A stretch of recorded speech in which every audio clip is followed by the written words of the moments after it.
Hi guys, my name is Ryan, the Frugal Analyst. You might already know that the S&P 500 has performed well for a long time. In the last 50 years, the average yearly return is roughly 11% per year. So what happens if we simplify and use the S&P 500 as a savings account? Forget CDs, bonds, stocks. Just keep it simple by using the S&P 500 index. Usually for savings, we might need to move money in and out depending on expenses. Today, trading commissions are practically free from most brokerages, and the expense ratios for S&P 500 index can be as low as $15 per $100,000 invested per year, which is really low. 10 years ago, trading commissions used to cost up to $20 per trade, and going in and out of markets on small balances would be unprofitable. Today, I'll go over the risks of holding the S&P 500 in short duration and why it's worth considering to simplify your investment. So, what are the fluctuations in the S&P 500 in the short term?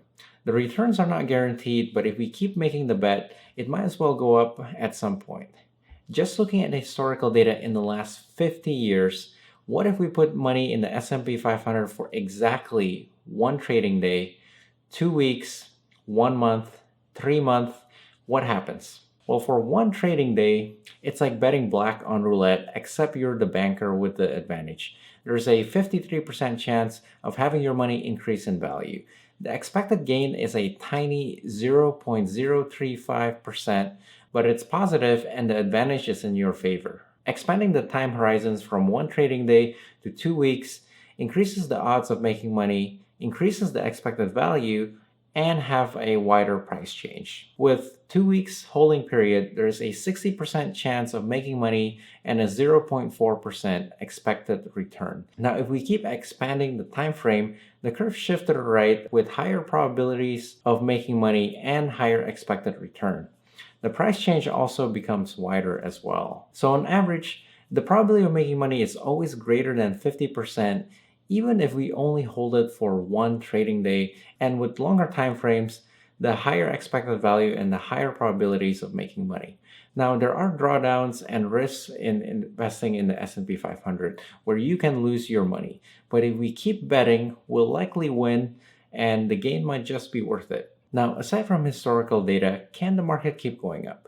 Well, the market should be based on earnings, and looking at the S&P 500 forward PE ratio, it is currently at 22, which is expensive, and it means that it will take the current expected earning 22 years to reflect the current S&P 500 price, or the real value is roughly going up 1 divided by that ratio, or 4.5% per year, and that is higher than what you can get in a savings account.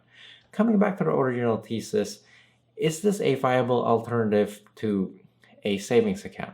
I think so, and the free trading commissions, the low costs, and the liquidity make it a viable option. There are downside risks, but the chance of making money is greater than 50%, the expected value is positive, and historically the S&P 500 goes up by 11% per year. Now, this is an oversimplified way of investing, but sometimes keeping it simple is better than having no exposure at all.